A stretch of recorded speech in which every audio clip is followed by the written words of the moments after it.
So what's the hardest part about being rich? You might not think that there's a hard part about being rich at all until you actually stop and think about it for a second. And if you happen to be one of these successful people yourself, you probably know exactly what it is that I'm talking about, how many answers there could be to that question. I've had the privilege of working with some very successful people in the course of my practice, and today I wanted to share one thing that particularly surprised me when I heard it come across in different types of responses and in different ways, but one common thread, one theme that I think might surprise you a little bit too. Hi, I'm John Norberg, and welcome to the Financial Prof series.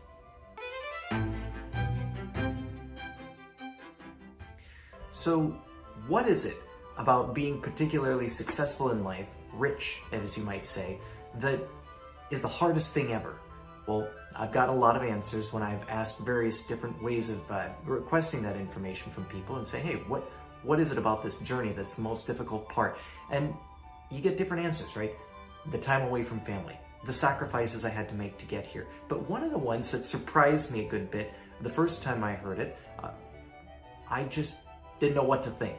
And that is how much other people want to tear you down. Now, if you're listening to this and you've had some success in life, you may know exactly what I'm talking about the moment I said that.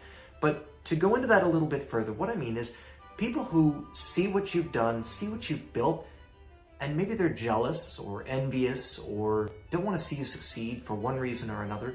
And one of the most surprising things within that is how many of those people are actually people who, at least at one chapter or another in our lives, were relatively close to us. Could be family members, could be people that we went to high school with. And whether it's subtle or whether it's outright, we tend to sense from them a certain fact of, hey, that's not cool that all of a sudden you're doing really, really well, and how to cope with that. But then there's another element of it too, right? People who you've never met who want to take what you have simply by virtue that you have a lot of it and they don't. And usually that comes down to money, right? I give you an example, tell you a little story. The first time that I actually heard this was from someone who was not specifically a client, but was a professional I worked with. And what they said surprised me. It was, when you are a doctor, let's just say, because many doctors, of course, work very hard to get what they have, first of all, from their degree, but then to their practice and perhaps a clinic and beyond.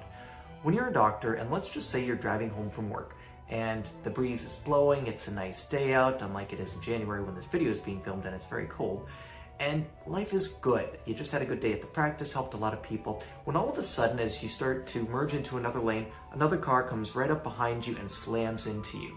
And there's a big collision.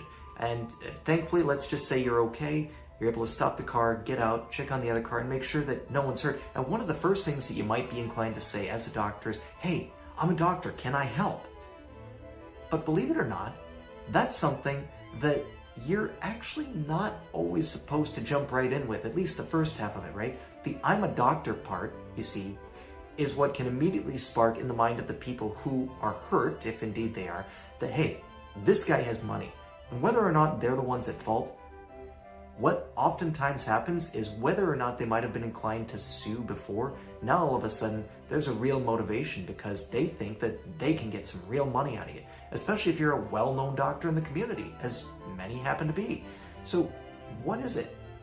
What is it about having success that makes other people want some of it who may never have worked for it or want to tear you down if they aren't at the same level? And maybe that's a question that has an answer we'll never know, and it probably differs from person to person. But I bring all of this up because it's a good segue into a new series of videos that you're going to see interspersed throughout our regular videos on tax planning and retirement savings techniques to help save as business owners and beyond. And that is asset protection, estate planning. What are ways that we can truly safeguard this wealth beyond just good diversified investing? So in future videos, you're going to hear us talking a little bit more about things like trusts, for instance, what a will does and does not cover, and how to make sure that, yours is at least covering the basics, things of that nature.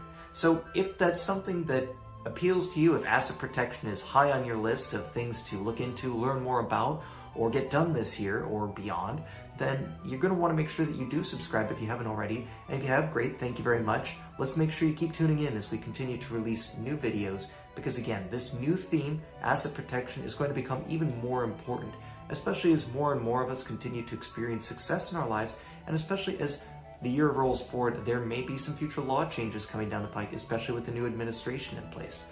So I encourage you to subscribe and like this video, and in the future, keep an eye out for more on this material. And in the meantime, I'll see you out there.